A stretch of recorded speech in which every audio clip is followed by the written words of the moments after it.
എല്ലാവർക്കും നമസ്കാരം. ഇന്ന് ഈ വൃശ്ചികത്തിലെ പുലരിയിൽ നിങ്ങളെ എല്ലാവരെയും വീണ്ടും കാണാൻ കഴിഞ്ഞതിൽ അതീവ സന്തോഷം, ഒരുപാട് സന്തോഷം. എല്ലാവരെയും സ്പിരിറ്റ് ഓഫ് ശാസ്ത എന്ന ഈ പരിപാടിയിലേക്ക് സ്വാഗതം ചെയ്യുന്നു.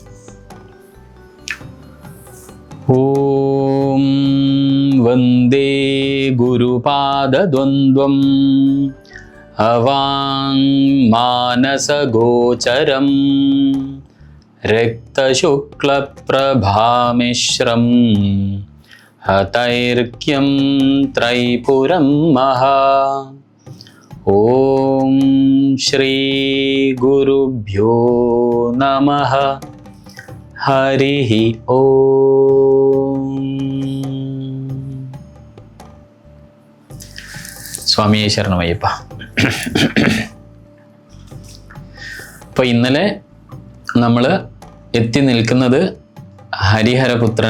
ഹരിഹരസുതൻ്റെ ശബരിമല ശാസ്താവിൻ്റെ സാക്ഷാൽ മണികണ്ഠൻ്റെ ഒക്കെ ജനനത്തിന് പുറകിലുള്ള രഹസ്യം അല്ലെങ്കിൽ തത്വപരമായി എന്താണ് അയ്യപ്പൻ, എന്താണ് ധർമ്മശാസ്താവ്, ആരാണ് ശിവൻ, ആരാണ് വിഷ്ണുവിൻ്റെ മോഹിനി രൂപം, എന്താണ് ശരിക്കും കലിയുഗത്തിൽ അയ്യപ്പൻ്റെ പ്രാധാന്യം എന്നൊക്കെ നമ്മൾ തത്വത്തിൻ്റെ അടിസ്ഥാനത്തിൽ വളരെ വിശദമായി നമ്മൾ ചർച്ച ചെയ്തു കഴിഞ്ഞു.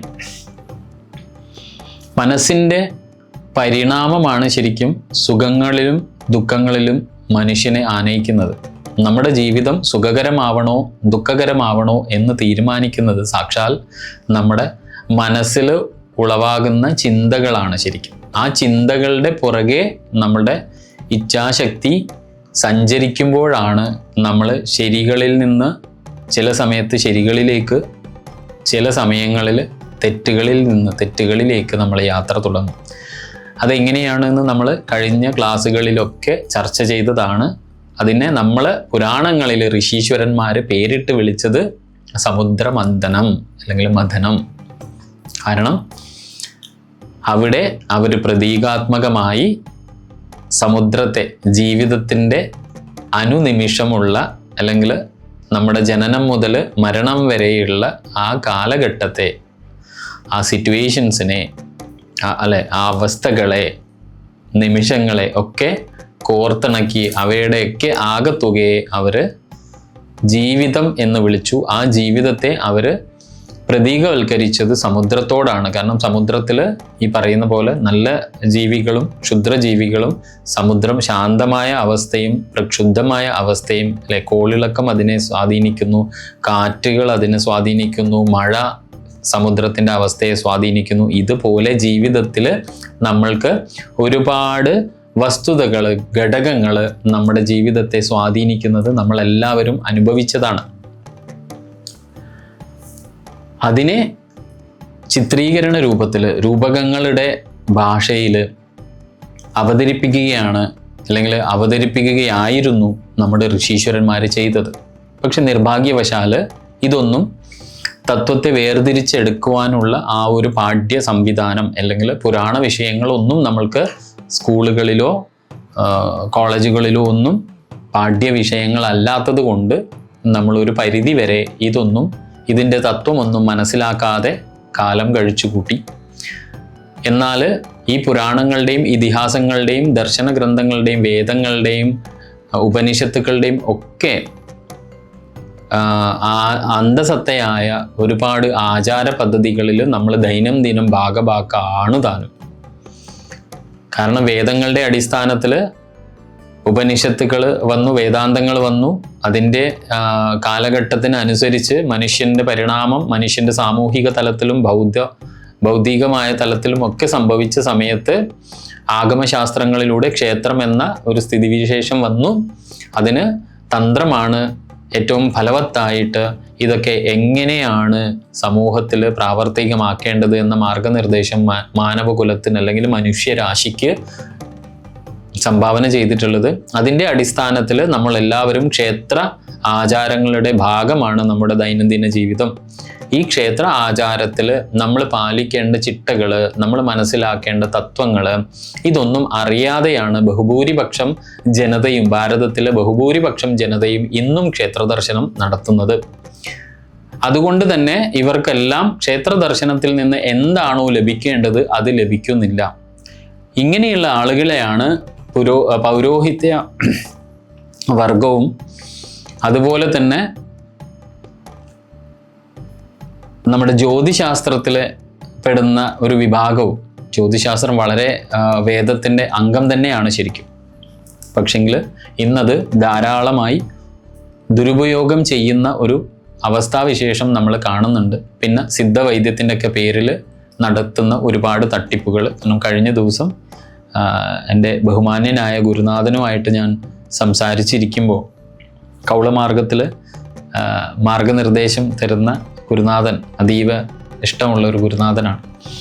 ആ ഗുരുനാഥനുമായി സംസാരിച്ചിരിക്കുമ്പോൾ അദ്ദേഹത്തിൻ്റെ അടുത്ത് എത്തപ്പെട്ട ഒരു അമ്മയുടെ ദാരുണമായ അവസ്ഥാവിശേഷം അദ്ദേഹം പറയുന്നുണ്ടായിരുന്നു. കാരണം പൂജാതി കർമ്മങ്ങളുടെ പേരിൽ ജനങ്ങളെ കൊള്ളയടിക്കുകയും അവരുടെ മാനം പോലും നഷ്ടപ്പെടുന്ന അവസ്ഥയിലേക്ക് ആളുകളെ കൈപിടിച്ചു കൊണ്ടുപോകുന്ന ഒരു പ്രവണത പൗരോഹിത്യവർഗത്തിൽ, എല്ലാവരെയും അല്ല, ഒരു ന്യൂനപക്ഷമായ ആളുകൾ. ആ ന്യൂനപക്ഷം മതിയല്ലോ. കാരണം ഒരു കുടം നിറയെ പാൽ ഉണ്ടെങ്കിൽ ആ പാല് ചീത്തയാക്കാൻ ഒരു തുള്ളി വിഷം അതിൽ വീണാൽ മതി. അപ്പോൾ അങ്ങനെ നമ്മുടെ ഈ ദർശനങ്ങളും നമ്മുടെ ഈ ദാർശനിക ഗ്രന്ഥങ്ങളിലും ഒക്കെ വിവരിച്ചിട്ടുള്ള തത്വങ്ങൾ അറിയാതെ ഒരു വലിയ സമൂഹം ഇത് ആചരിക്കുമ്പോഴുണ്ടാവുന്ന ഏറ്റവും വലിയ അപകടം, ഇത് ദുരുപയോഗം ചെയ്യാൻ ഒരു കൂട്ടർക്ക് എപ്പോഴും സാധിക്കുമെന്നുള്ളതാണ്. ശബരിമലയിലായാലും നടക്കുന്നത് അത് തന്നെയാണ്. കാരണം നമ്മൾ പൂജ ആചാരം എന്നൊക്കെ കരുതി നമ്മൾ കാണിച്ചു കൂട്ടുന്ന ദുർവ്യയങ്ങൾ സത്യത്തിൽ നമ്മൾക്ക് അതുകൊണ്ടൊന്നും നമ്മൾക്ക് ആധ്യാത്മിക പുരോഗതി നമുക്ക് ലഭിക്കുന്നില്ല. നമ്മുടെ ജീവിതത്തിൽ മാറ്റങ്ങൾ ഉണ്ടാവുന്നില്ല. എന്തോ ഒരുപാട് കാട്ടിക്കൂട്ടലുകളാണ് സംഭവിച്ചുകൊണ്ടിരിക്കുന്നത്. അപ്പോൾ ആ ഒരു തലത്തിൽ നിന്ന് നമ്മളൊക്കെ അറിഞ്ഞ് ഇതൊക്കെ അഭ്യസിക്കുന്ന ഒരു അവസ്ഥയിലേക്ക് നമ്മൾ ഉയർന്നിട്ടില്ലെങ്കിൽ നാളെ നമ്മുടെ കുഞ്ഞുങ്ങൾ ഈ പറയുന്ന ചൂഷണത്തിന് വിധേയരാകും. കാരണം അവരൊക്കെ ഇന്ന് ഭൗതിക വിദ്യാഭ്യാസത്തിൽ അടിസ്ഥാനമായ അല്ലെങ്കിൽ അടിസ്ഥാനപ്പെടുത്തിയ ഒരു ജീവിത ശൈലിയാണ് അവരൊക്കെ പിന്തുടരുന്നത്. ആധുനികത എന്ന് അവർ പേരിട്ട് വിളിക്കുന്നുണ്ടെങ്കിലും തീർച്ചയാണ് ജീവിതത്തിലൊരു ഘട്ടത്തിലെത്തുമ്പോൾ അവരൊക്കെ ഇപ്പോൾ നമ്മുടെ പോഡ്കാസ്റ്റ് ഒക്കെ റിലീസ് ചെയ്തതിന് ശേഷം ഒരുപാട് ആളുകൾ പേഴ്സണലി മെസ്സേജ് അയക്കാറുണ്ട്. അവരുടെ വിഷമങ്ങളും അവർക്ക് ഉണ്ടാവുന്ന പ്രതിബന്ധങ്ങൾ, ജീവിതത്തിൽ ഉണ്ടാവുന്ന വെല്ലുവിളികൾ തരണം ചെയ്യാൻ അറിയാതെ. ഈ വ്യക്തികളൊക്കെ വലിയ വിദ്യാഭ്യാസം നേടിയ ആളുകളാണ് എന്നുള്ളതാണ് ഏറ്റവും അതിശയം. അപ്പോൾ എങ്ങനെ അവർക്ക് ഈ ഒരു മൂല്യച്യുതി സംഭവിക്കുന്നു? മാനസികമായ ഒരു വെല്ലുവിളി ഉണ്ടാകുമ്പോൾ, ജീവിതത്തിൽ മറ്റെന്തെങ്കിലും സാഹചര്യങ്ങളുടെ ഒരു പ്രതിസന്ധി സൃഷ്ടിക്കപ്പെടുമ്പോൾ അതിനെ അതിജീവിക്കുവാനുള്ള മനക്കട്ടി, മനക്കരുത്ത്, ഇതൊന്നും അവർക്ക് കയ്യിലില്ല, കൈമുതലായിട്ടില്ല. പക്ഷെ ഇവരൊക്കെ ആധുനിക വിദ്യാഭ്യാസം വലിയ ഉയർന്ന തലത്തിൽ നേടിയ ആളുകളാണ് താനും. അപ്പോൾ എന്തുകൊണ്ട് ഇങ്ങനെ സംഭവിക്കുന്നു? ഉത്തരം ഒന്നേ ഉള്ളൂ. കാരണം മാനസികമായ വിദ്യാഭ്യാസം അവർ നേടുന്നില്ല. മനസ്സിന് ഈ ലോകത്ത് ജീവിക്കണമെങ്കിൽ, അല്ലെങ്കിൽ ഞാനെന്ന അസ്തിത്വം വളരെയേറെ മുൻപോട്ട് പോകണമെങ്കിൽ, വളരെ ഉത്തരവാദിത്വ ബോധത്തോടെ മുൻപോട്ട് നയിക്കണമെങ്കിൽ എനിക്ക് ആദ്യം ഉണ്ടാവേണ്ടത് കരുത്തുറ്റ ഒരു ശരീരമാണ്. സ്വാമി വിവേകാനന്ദൻ എപ്പോഴും അദ്ദേഹത്തിൻ്റെ കൃതികളിലൂടെ പരോക്ഷമായും പ്രത്യക്ഷമായും സൂചിപ്പിക്കുന്ന ഒരു കാര്യമുണ്ട്. ശക്തമായ ഒരു ശരീരത്തിൽ ശക്തമായ ഒരു മനസ്സ് കുടികൊള്ളുന്നുള്ളത്. പക്ഷെ നമ്മളൊക്കെ നോക്കുമ്പോൾ നമ്മുടെയൊക്കെ ശരീരം ഇപ്പോൾ ദുർബലമാണ്. അതിലേറെ ദുർബലമാണ് നമ്മുടെ മനസ്സ്.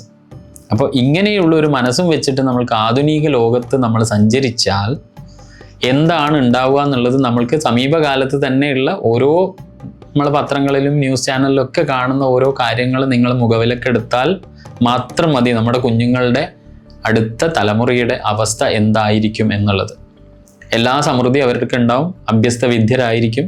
പക്ഷേ സമൂഹത്തിൻ്റെ വെല്ലുവിളി നേരിടാൻ അവരെ കൊണ്ട് സാധിക്കില്ല. ഹിന്ദി ചലച്ചിത്ര മേഖലയിൽ തന്നെ നമ്മൾ കണ്ടതാണ് അല്ലേ? അയാൾ BSc മാത്സ് എക്സാമിൽ പേര് പരാമർശിക്കുന്നത് ശരിയല്ല, എന്നാലും മരിച്ചു പോയതാണ്. ആത്മാവിന് മുമ്പിൽ നമിച്ചുകൊണ്ട് തന്നെയാണ് പറയുന്നത്. കാരണം അതിലൊരു സന്ദേശം അദ്ദേഹം ലോകത്തിന് നൽകിയിട്ടുണ്ട്. കാരണം അദ്ദേഹം റാങ്ക് ഹോൾഡറാണ്. അദ്ദേഹത്തിൻ്റെ ബിരുദ പരീക്ഷയിൽ അദ്ദേഹം ഗണിതത്തിൽ റാങ്ക് ഹോൾഡറാണ്, മെഡൽ വിന്നറാണ്. നല്ല കഴിവുള്ള മനുഷ്യൻ, ചലച്ചിത്ര രംഗത്ത് വന്ന് എല്ലാവരും ഇഷ്ടപ്പെടുന്ന കഥാപാത്രങ്ങൾ ചെയ്തൊരു മനുഷ്യൻ, ഉയരങ്ങളുടെ നേട്ടങ്ങളുടെ കൊടുമുടിയിൽ നിൽക്കുമ്പോൾ അയാൾ സ്വയം ആത്മഹത്യ ചെയ്യേണ്ടി വന്നു. അപ്പം ഇവർക്കൊന്നും വിദ്യ ഇല്ലാണ്ടോ ബുദ്ധി ഇല്ലാണ്ടോ സമ്പത്തില്ലാണ്ടോ സമൃദ്ധി ഇല്ലാണ്ടോ അംഗീകാരം, സമൂഹത്തിൻ്റെ അംഗീകാരം ഇല്ലാതെയോ അല്ല, പക്ഷേ കൃത്യമായ മാനസികമായ ആരോഗ്യം അല്ലെങ്കിൽ മാനസികമായ വിദ്യാഭ്യാസം ഇല്ലാത്തതിൻ്റെ കാരണം കൊണ്ട് മാത്രമാണ്. അപ്പം നമ്മൾ ഈ പറയുന്ന ആചാരങ്ങൾ തേച്ചും, ഇപ്പം ശാസ്ത്ര ഗ്രന്ഥങ്ങൾ പഠിക്കുന്ന ആളുകൾക്ക് ലളിതാ സഹസ്രനാമം ക്ലാസ് ഉണ്ട്, അല്ലെങ്കിൽ നിങ്ങൾ എന്താണ് ചെയ്യുക, ലളിതാ സഹസ്രനാമം ക്ലാസ് എടുക്കുകയാണെന്നൊക്കെ ഞാൻ ട്രെയിനിലൊക്കെ വരുമ്പോൾ ആളുകൾ പരിചയപ്പെടുമ്പോൾ പറയുമ്പോൾ ചില ആളുകൾ ചോദിക്കും അതിനൊക്കെ ഇന്നത്തെ കാലത്ത് എന്ത് പ്രസക്തിയാണുള്ളത് എന്ന് ചോദിക്കും. പക്ഷെ ഞാൻ തർക്കിക്കാനൊന്നും പോവാറില്ല. അപ്പം ഞാൻ പറയുന്ന ഉത്തരം ഇതേ ഉള്ളൂ. അതൊക്കെ അനുഭവത്തിൽ വരുന്ന ആളുകളോട്, അല്ലെങ്കിൽ ഇതൊക്കെ ഇതിൻ്റെയൊക്കെ മാറ്റം അനുഭവിച്ച ആളുകൾക്ക് വളരെ കൃത്യമായി അത് അനുഭവത്തിലൂടെ മാത്രം നമ്മൾക്ക് പറയാനോ വേറൊരാൾക്ക് ബോധ്യപ്പെടുത്താനോ പറ്റുന്ന ഒരു കാര്യമാണ്. ആധ്യാത്മികത, ബഹുഭൂരിപക്ഷം ആളുകളും ആധ്യാത്മികത എന്ന് ധരിച്ചു വെച്ചിട്ടുള്ളത് നമ്മൾ ഇന്ന് കാണുന്ന ക്ഷേത്രങ്ങളിൽ കാണുന്ന ഭക്തിയാണ്. അതിൻ്റെ കാര്യം ഞാൻ വിശദമാക്കേണ്ട കാര്യമില്ല, വിശകലനം ചെയ്യുന്നുമില്ല. കാരണം തന്ത്രം പ്രത്യേകം പറയുന്നുണ്ട് അനിന്ദ, അല്ലെ, മറ്റുള്ളവന് എന്താണോ ശരി എന്ന് തോന്നുന്നത് അവൻ ആചരിക്കട്ടെ. അതിൽ ചിലപ്പോൾ ചില ആളുകൾ ദൈവത്തെ സാക്ഷാത്കരിക്കുന്നുണ്ടാവാം, പക്ഷേ ഒരു സമൂഹത്തിന് തേച്ചും ഇരുട്ടത്ത് അത് കൊണ്ടു നിർത്തുമെങ്കിൽ, അന്ധകാരത്തിലേക്കാണ് നയിക്കുമെങ്കിൽ തീർച്ചയായും അത് എതിർക്കപ്പെടേണ്ടതാണ്. കാരണം ഇന്നലെയോ മിനിഞ്ഞാന്നോ ഞാൻ ചിദാനന്ദപുരി സ്വാമികളുടെ ഒരു പ്രഭാഷണം കേട്ട സമയത്ത് അതിൽ അദ്ദേഹം പറയുന്നുണ്ടായിരുന്നു, അദ്ദേഹം ന്യൂയോർക്കിലോ എനിക്ക് തോന്നുന്നു ഏതോ അമേരിക്കയിലോ യൂറോപ്യൻ കൺട്രിയോ വിസിറ്റ് ചെയ്ത സമയത്ത്, ആധ്യാത്മിക യാത്രയുടെ ഭാഗമായിട്ട് വിസിറ്റ് ചെയ്ത സമയത്ത് അദ്ദേഹത്തെ എയർപോർട്ടിൽ വെച്ച് സുരക്ഷാ ഉദ്യോഗസ്ഥർ പരിശോധന സമയത്ത് അദ്ദേഹം നെറ്റിയിൽ ത്രിപുണ്ഡ്രം ധരിച്ചിട്ടുണ്ടായിരുന്നു, ഭസ്മം ത്രിപുണ്ഡമായി ധരിച്ചിട്ടുണ്ടായിരുന്നു. അപ്പോൾ അവർ അദ്ദേഹത്തോട് ചോദിച്ചത്രേ എന്താണ് നെറ്റിയിൽ ധരിച്ചിട്ടുള്ളത്. അദ്ദേഹം പറഞ്ഞു ഇത് ഹോളി ആഷ് ആണെന്ന് പറഞ്ഞു. കാരണം അദ്ദേഹം പറയുന്നത് അവരോട് ഞാനിത് ഭസ്മ എന്ന് പറഞ്ഞാൽ ഭസ്മം എന്നുള്ളത് അവർ കേട്ടിട്ടില്ല, അപ്പോൾ പിന്നെ ഞാൻ പറയുന്നത് വെറുതെ വൃഥാവും, അതുകൊണ്ട് ഞാൻ ഹോളി ആഷ് ആണെന്ന് പറഞ്ഞു. അപ്പോൾ അവർ ചോദിക്കാത്രേ ആഷ് എങ്ങനെയാണ് ഹോളി ആഷ് ആവുക? അപ്പോൾ അദ്ദേഹം പറഞ്ഞു നിങ്ങൾ ഒരു വസ്തു കത്തിക്കുന്നതിന് ശേഷം ആ കിട്ടുന്ന ചാരത്തിൻ്റെ കൂടെ ഈശ്വരനെ കൂട്ടിയാൽ അത് ഹോളി ആഷ് ആവും. നിങ്ങൾ കഴിക്കുന്ന ഭക്ഷണം, ആ കഴിക്കുന്ന ഭക്ഷണത്തോടൊപ്പം നിങ്ങൾ ഈശ്വരനെ ചേർത്ത് വെച്ചാൽ അത് പ്രസാദമാവും, അല്ലെങ്കിൽ നിവേദ്യമാവും. ഇങ്ങനെ ഓരോ കാര്യം നിങ്ങൾ ദൈനംദിനമായി ചെയ്യുന്ന കാര്യത്തിൽ ഈശ്വരനെ ചേർത്ത് വെച്ചാൽ അത് പവിത്രമാവും. അപ്പോൾ ആ ഓഫീസർ അത് വല്ലാതെ സ്വാധീനിച്ചു അത്രേ. അദ്ദേഹം ചിദാനന്ദപുരി സ്വാമിയോട് ചോദിച്ചു, സ്വാമി ഇനി എപ്പോഴാണ് നിങ്ങൾക്ക് അല്ലെങ്കിൽ താങ്കൾക്ക് സമയം ഉണ്ടാവുക? ഇങ്ങനെയുള്ള സന്ദേശങ്ങളൊക്കെ നിങ്ങൾക്ക് എവിടെ നിന്നാണ് കിട്ടുന്നത്? അപ്പം അദ്ദേഹം പറഞ്ഞു ഞാൻ വരുന്ന രാജ്യം ഇതിൽ സമൃദ്ധി ഉള്ളതാണ്, ഭാരതമാണ് എൻ്റെ രാജ്യം. അപ്പോൾ അദ്ദേഹത്തെ ഇനി ഇതുപോലെ ഒരു ടോക്ക് നടത്താൻ അല്ലെങ്കിൽ ഒരു പ്രഭാഷണം നടത്താൻ അങ്ങേക്ക് സമയം ഉണ്ടാവുമോ എന്ന് ചോദിച്ചപ്പോൾ ചിദാനന്ദപുരി സ്വാമികൾ അവിടെ ഒരു കണക്ഷൻ ഫ്ലൈറ്റിന് വേണ്ടിയിട്ടാണ് ആ എയർപോർട്ടിൽ എത്തിയത്. അപ്പോൾ അദ്ദേഹം പറഞ്ഞത്രേ എൻ്റെ കയ്യിൽ 3 മണിക്കൂറുണ്ട് അടുത്ത ഫ്ലൈറ്റ് വരാൻ.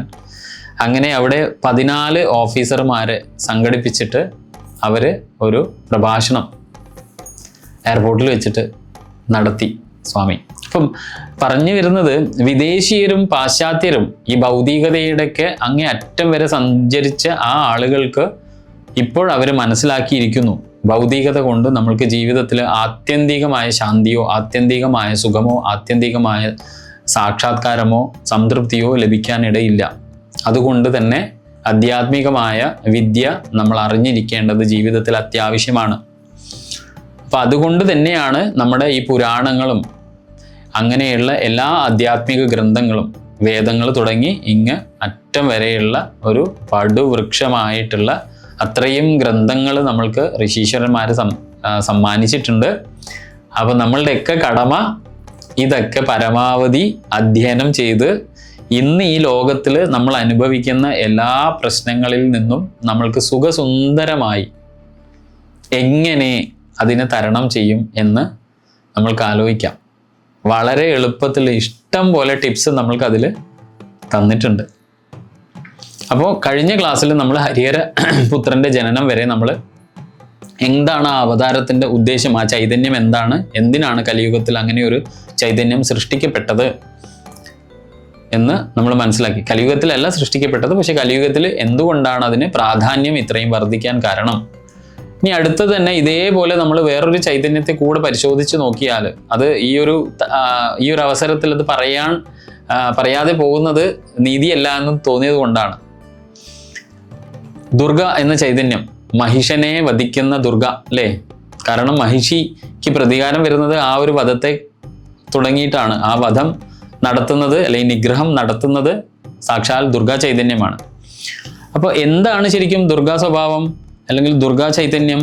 എരുമയുടെ സ്വഭാവമുള്ള, എരുമ എന്ന് പറഞ്ഞാൽ നമ്മൾ മനസ്സിലാക്കിയില്ലേ, എരുമയും കാളയും എരുമയും തമ്മിലുള്ള വ്യത്യാസങ്ങൾ എന്തൊക്കെയാണെന്ന് നമ്മൾ മനസ്സിലാക്കി.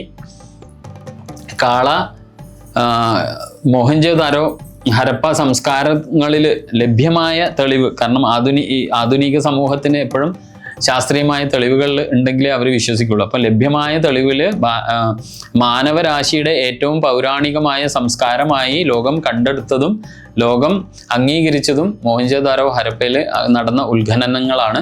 അവിടെ നിന്ന് ലഭിച്ച പശുപതി ശിവന്റെ ആ ഒരു മുദ്രണം ആണ് ലോകത്തിന് വളരെ അത്ഭുതമായി. ഇന്ന് നമ്മൾ ഭാരതം ലോകത്തോട് പറയുന്ന യോഗയും ഒക്കെ ലോകം അംഗീകരിച്ചത് യോഗയുടെയൊക്കെ അസ്തിത്വം ആ ഒരു മുദ്രണത്തിൽ കണ്ടപ്പോഴാണ്. അപ്പോൾ എരുമയുടെ സ്വഭാവമുള്ള മഹിഷനെ കൊല്ലുവാൻ വേണ്ടിയിട്ട് ബ്രഹ്മാവ്, വിഷ്ണു, ശിവൻ എന്നീ 3 പ്രധാന തത്വങ്ങളുടെ സംയോജിത ശക്തിയായി ഒരു ദുർഗാ ചൈതന്യത്തെ ആവശ്യമായി വന്നത് എന്തുകൊണ്ടാണ്? ഈ മഹിഷന്റെ സ്വഭാവ ഗുണം ഉള്ള നമ്മുടെ മനസ്സിൽ സംഭവിച്ചു കൊണ്ടിരിക്കുന്ന ച്യുതിയെ, ക്ഷയത്തെ ഇല്ലാതാക്കി നമ്മളെ രക്ഷിച്ചെടുക്കാൻ വേണ്ടിയിട്ട് ഈ 3 ചൈതന്യങ്ങളെ ഉൾക്കൊള്ളിച്ചുകൊണ്ട്, ഈ 3 ചൈതന്യങ്ങളെ ഒരുമിച്ച് വെച്ചുകൊണ്ട് നമ്മൾക്ക് ഒരു പുതിയ ചൈതന്യത്തെ സൃഷ്ടിക്കേണ്ട ആവശ്യം വന്നിരിക്കുന്നു. അതുകൊണ്ട്, കാരണം എന്തുകൊണ്ടാണ് അങ്ങനെ പറയാൻ കാരണം? എരുമ മഹിഷയെ സൂചിപ്പിക്കുന്ന ആലസ്യത്തിൻ്റെയും അജ്ഞതയുടെയും ആത്മശോഷണത്തിൻ്റെയും അന്ധകാരത്തിൻ്റെയും ഒക്കെ എങ്ങനെയാണ് ഒരു മനുഷ്യൻ്റെ മനസ്സിൽ നിന്ന് ശമിപ്പിക്കാൻ പറ്റുക? അവിടെ ശിവന്റെ തത്വത്തെയോ വിഷ്ണു തത്വത്തെയോ ബ്രഹ്മതത്വത്തെയോ കൊണ്ട് ഈ ഒരു കാര്യം നേടിയെടുക്കുവാൻ സാധിക്കില്ല. കാരണം അവരൊക്കെ അടിസ്ഥാന തത്വങ്ങളാണ് അല്ലേ? നമ്മുടെ അസ്തിത്വത്തിൻ്റെ അടിസ്ഥാന തത്വങ്ങളാണ്. ഈ പറയുന്ന അജ്ഞതയും ജഡതയും അന്ധകാരവും ആത്മശോഷണവും ഒക്കെ ഒരു വ്യക്തിയിൽ നിന്ന് ഇല്ലാതാവണമെങ്കിൽ കുറച്ചുകൂടി ശക്തിയായ ഉഗ്രതയുള്ള ഒരു ചൈതന്യത്തിൻ്റെ ആവശ്യമുണ്ട്. അതുകൊണ്ടാണ് ഈ ഒരു അവതാര ചൈതന്യത്തിലേക്കുള്ള ശ്രദ്ധ തിരിയുന്നത്. അപ്പോൾ അങ്ങനെയുള്ള ആ ഒരു ജഡതയെ ശമിപ്പിക്കാൻ വേണ്ടി അത്തരത്തിലുള്ള ഒരു പോത്തിനെ പോലും ഉയർന്ന നിലയിലേക്ക് ഉയർത്താൻ വേണ്ടി സാധിക്കും. ഒരു പോത്തിൻ്റെ സ്വഭാവമുള്ള എൻ്റെ മനസ്സ്, മാനസിക തലം, ചിന്താതലം, അതിനെ ആ പോത്തിൻ്റെ സ്വഭാവത്തെ നിഗ്രഹിച്ച് എൻ്റെ അന്തരംഗത്തെ, എൻ്റെ ചിന്താമണ്ഡലത്തെ, എൻ്റെ മനോനിലയെ ഉയർന്ന നിലയിലേക്ക് ഉയർത്തുവാൻ സാധിക്കും. അതിനു വേണ്ടിയിട്ട് മഹാലക്ഷ്മി, മഹാസരസ്വതി, മഹാകാളി എന്നീ 3 സ്ത്രൈണ ശക്തികൾ, അതായത് ത്രിമൂർത്തികളുടെ സ്ത്രൈണ ശക്തിയായ മഹാസരസ്വതി, മഹാലക്ഷ്മി, മഹാകാളി എന്നീ 3 ശക്തികൾ സംയോജിച്ച് അതിൽ നിന്ന് ഉയർന്നു വരുന്ന ഒരു ശക്തി, അതിനെ കൊണ്ട് മാത്രമേ മഹിഷനെ വധിച്ച് ആ മഹിഷൻ വസിക്കുന്ന ഹൃദയമുള്ള ആ ഒരു മാനവനെ അല്ലെങ്കിൽ ഒരു ഭക്തനെ അല്ലെങ്കിൽ ഒരു സാധകനെ ഉയർന്ന നിലയിലേക്ക് ഉയർത്താൻ വേണ്ടി സാധിക്കുള്ളൂ. അപ്പം അവർ 3 ശക്തികൾ എന്താണ് റെപ്രസെൻ്റ് ചെയ്യുന്നതെന്ന് നമ്മൾ കഴിഞ്ഞ ക്ലാസ്സിൽ പറഞ്ഞിരുന്നാലും ലക്ഷ്മി നൽകുന്നത് ഒരു ലക്ഷ്യമാണ് ജീവിതത്തിൽ, അല്ലെങ്കിൽ ഒരു ഉദ്ദേശമാണ്. നമ്മുടെ ജീവിതത്തിന് ഒരു ലക്ഷ്യബോധം ഇല്ലെങ്കിൽ നമുക്ക് ഉറപ്പിക്കാം നമ്മുടെ അന്തരംഗത്തിൽ, നമ്മുടെ ചിന്താമണ്ഡലത്തിൽ, ബോധമണ്ഡലത്തിൽ നമ്മൾക്ക് ലക്ഷ്മി ചൈതന്യം ഇല്ല എന്നുള്ളത്. അതുപോലെ തന്നെ സരസ്വതിയോ, എന്താണ് സരസ്വതി നൽകുന്നത്? സരസ്വതി നൽകുന്നത് ജീവിതത്തിൽ ഓരോന്നും നേടാനുള്ള, സൃഷ്ടിക്കാനുള്ള അറിവാണ്, അല്ലേ? നമ്മൾ ജയം സൃഷ്ടിക്കലാണല്ലോ, ജയം സംഭവിച്ചു പോകുന്നതല്ലല്ലോ. വിജയം നമ്മൾ സൃഷ്ടിക്കലാണ് ശരിക്കും, വിജയം സംഭവിച്ചു പോകുന്ന കാര്യമില്ല. കാരണം നമ്മളിപ്പോൾ ഒരു പരീക്ഷയ്ക്ക് വിജയിക്കണമെങ്കിൽ തന്നെ നമ്മൾ ചിട്ടയായ ഒരു പ്രവർത്തനം നടത്തി എന്നിട്ട് ആ വിജയം നേടിയെടുക്കുകയാണ് ചെയ്യുക. അതാണ് ആ വിജയം നേടുവാനുള്ള അറിവാണ് സരസ്വതി, മഹാസരസ്വതി തരിക അല്ലെങ്കിൽ നൽകുക. ഇനി കാളിയോ, കാളി എന്താണ് തരുന്നത്? കാളി ശക്തി എന്ന് പറഞ്ഞാൽ എന്താണ്? ലക്ഷ്മി ദേവി തന്ന ലക്ഷ്യം, സരസ്വതി ദേവി തന്ന അറിവും കയ്യിലുണ്ട്. പക്ഷേ ആ ലക്ഷ്യം നേടാൻ ഈ അറിവ് ഉപയോഗിക്കണമെങ്കിൽ എൻ്റെ ശരീരത്തിന് എന്തുണ്ടാവണം? എൻ്റെ മനസ്സിന് നല്ല ഊർജം ഉണ്ടാവണം. ആ ഊർജം, ആ ശക്തി പകർന്നു തരുന്നത് കാളി എന്ന തത്വമാണ്, അല്ലെങ്കിൽ ചൈതന്യമാണ്. അങ്ങനെ ഒരു മനുഷ്യന്റെ ജീവിത വിജയത്തിന് ഈ 3 ഘടകങ്ങൾ അടിസ്ഥാനപരമായ ഘടകങ്ങളാണ്. ഈ അടിസ്ഥാന ഘടകങ്ങളുമായി ഞാൻ മുൻപോട്ട് പോകുമ്പോഴാണ് എൻ്റെ മനസ്സിന് എന്ത് പിടികൂടുന്നത്? മഹിഷൻ പിടികൂടുന്നത്. അപ്പോൾ എൻ്റെ മനസ്സിന്, എൻ്റെ ചിന്തകൾക്ക് അജ്ഞതയുടെയും ആലസ്യത്തിൻ്റെയും അന്ധകാരത്തിൻ്റെയും ഒക്കെ ഒരു സ്വഭാവം വരും. അപ്പോൾ അതിനെ തകർക്കണമെങ്കിൽ ഈ 3 ആൾക്കാരുടെ ശക്തി ചേർന്ന, സരസ്വതി, ലക്ഷ്മി, കാളിയുടെ ശക്തി ഒന്നിച്ചു ചേർന്ന ഒരു ചൈതന്യം വേണം. അതാണ് ആര്? അതാണ് ദുർഗ. ആ ദുർഗക്ക് മാത്രമേ മഹിഷനെ വധിക്കാൻ വേണ്ടിയിട്ട് സാധിക്കുള്ളൂ. ഈ മഹിഷനെ വധിച്ചതിന് ശേഷമാണ് നമ്മൾ മഹിഷി തപസ് ചെയ്യുന്നതും അതിനുശേഷം ആ മഹിഷിയെ ഇല്ലാതാക്കാൻ വേണ്ടിയിട്ട് അയ്യപ്പൻ അവതരിക്കേണ്ടി വന്നതൊക്കെ. അത് ഇപ്പം നമ്മളെ തത്വത്തിൽ ഏകദേശം നമ്മൾ ഇത്രയും ക്ലാസ്സുകളിൽ പറഞ്ഞതുകൊണ്ട് എനിക്ക് തോന്നുന്നു നിങ്ങൾ വളരെ വൃത്തിയായി അതൊക്കെ മനസ്സിലാക്കിയിട്ടുണ്ട്. നിങ്ങളുടെ കയ്യിൽ നിങ്ങളുടെ അടുത്ത തലമുറ ഭദ്രമായും, അല്ലേ?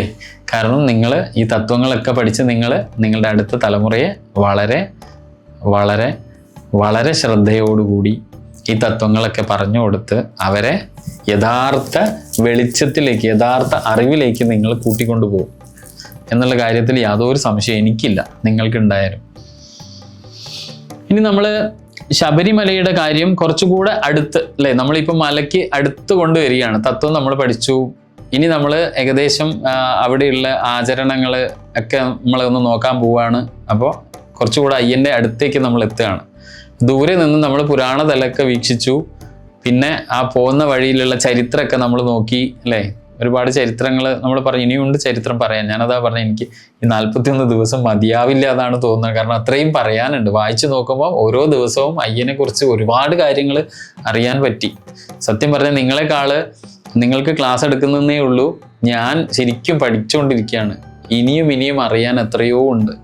എനിക്ക് തോന്നുന്നു ചിലപ്പോൾ അടുത്ത വർഷം ഈ സീരീസ് എടുത്താലും വീണ്ടും പഠിക്കാനുണ്ടാവും. അത്രയേറെ ഇൻഫർമേഷൻസ് ഉണ്ട് നമ്മൾ അറിയാൻ വേണ്ടിയിട്ട്.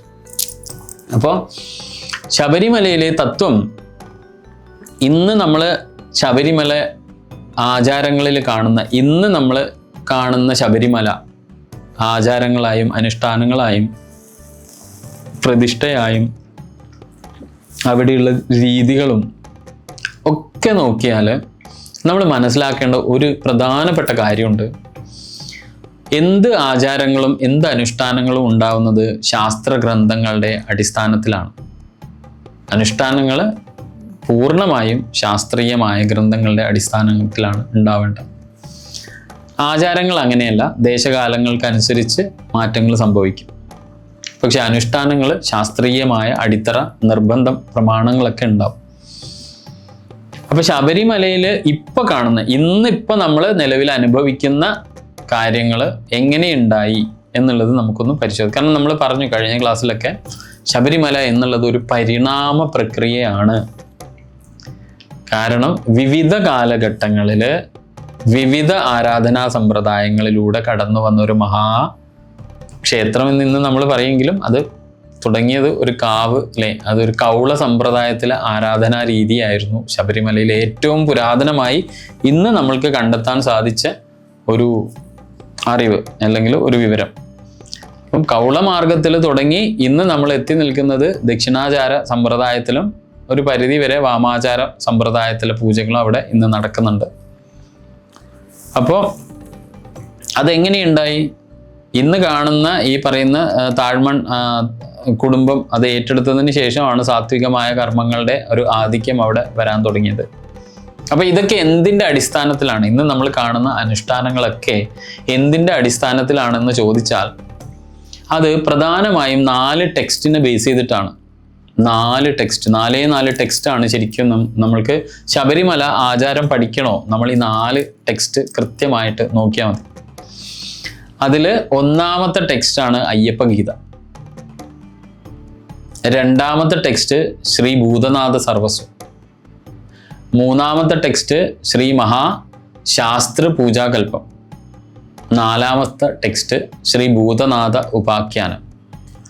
നിങ്ങൾക്ക് അയ്യപ്പനെ കുറിച്ച് കൂടുതൽ ഇന്ന് നിലവിലുള്ള ആചാരങ്ങളെ കുറിച്ച് കൂടുതൽ മനസ്സിലാക്കണമെങ്കിൽ ഏറ്റവും നല്ലൊരു ഗ്രന്ഥമാണ് ഈ പറഞ്ഞ 4 അപ്പൊ അയ്യപ്പ ഗീത എന്ന് പറയുന്നത് തന്നെ ശരിക്കും 19-ാം നൂറ്റാണ്ടിൽ രചിക്കപ്പെട്ട ഒരു ഗ്രന്ഥമാണ്. ഇതിൻ്റെയൊക്കെ രചന നമ്മൾ ശ്രദ്ധിച്ചു നോക്കിക്കഴിഞ്ഞാൽ ഇതെല്ലാം 19-ാം നൂറ്റാണ്ടിൻ്റെ അർദ്ധഭാഗത്തിന് ശേഷം അല്ലെങ്കിൽ അർദ്ധഭാഗത്തോടു കൂടി അതിൽ ശ്രീഭൂതനാഥ ഉപാഖ്യാനം, ശ്രീഭൂതനാഥ ഉപാഖ്യാനം മാത്രമാണ് 1929 രചിച്ചിട്ടുള്ളത്. ബാക്കിയൊക്കെ അയ്യപ്പഗീത രചിച്ചിട്ടുള്ളത് 1962 അതുപോലെ ശ്രീഭൂതനാഥ സർവസ്വം രചിച്ചിട്ടുള്ളത് 1946 മഹാശാസ്ത്ര പൂജാകൽപ്പം 1943 പിന്നെ ശ്രീഭൂതനാഥ ഉപാഖ്യാനം 1929. ഇതാണ് അതിൻ്റെ ഒരു നാൾ വഴി.